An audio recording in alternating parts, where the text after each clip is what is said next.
Paoletto Carboni, allenatore del Calmedia Bosa. Mister, una sconfitta questa che fa male per la classifica, perché adesso diventa tutto più difficile, bisogna aspettare l'ultima giornata per vedere un attimino i finali, insomma, questo primo posto è probabile che sia sfuggito definitivamente. Beh, per quanto ci riguarda penso di sì, insomma, erano 5 squadre racchiuse in 3 punti, chi faceva il risultato pieno oggi chiaramente era la squadra più avvantaggiata.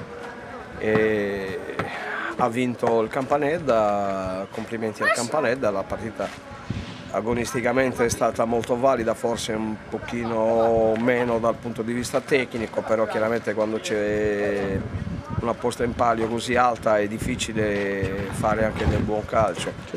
Ci abbiamo provato tutte e due le squadre, però alla fine ha prevalso più l'agonismo che non la tecnica.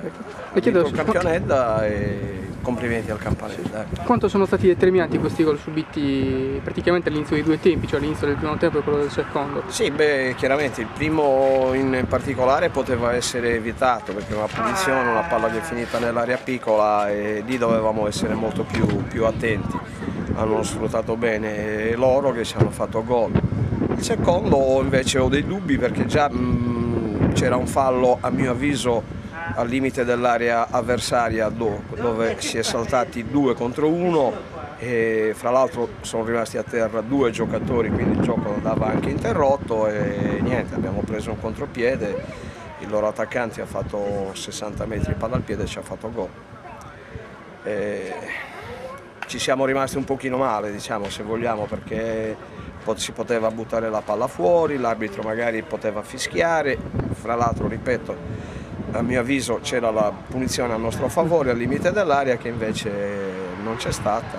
Pazienza, siamo andati sul 2-0, comunque la squadra non ha mollato, ci abbiamo provato ancora, abbiamo accorciato le distanze, forse potevamo fare anche in pari, c'è stata quella palla che era dentro o fuori, questo non si sa, l'ha visto l'arbitro, accettiamo comunque quello che alla fine ne è scaturito da questa partita e amen. Certo. Giochiamoci anche la prossima, no? Anche se chiaramente con 5 squadre racchiuse in 3 punti chi ha vinto oggi sicuramente sono quelli più avvantaggiati. Certo, ecco, per concludere, teme a questo proposito insomma, un calo psicologico della squadra in vista della prossima partita? Beh niente, oramai se la giocheremo, anche l'ultima cercheremo di chiudere bene, pazienza. Finisce qui però secondo me il nostro campionato, diciamo, la corsa al vertice finisce qui.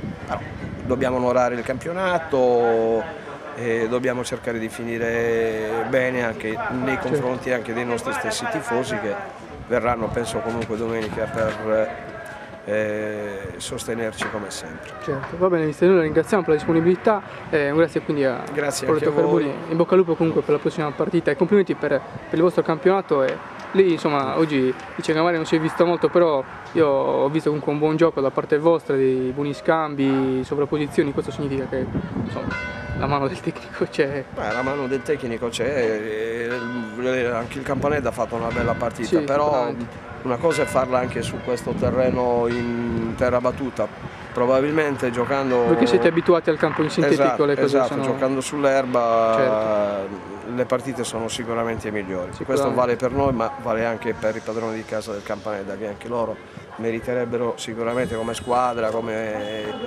organico che hanno di poter giocare in un campo erboso. Certo, grazie mister ancora. Grazie a voi.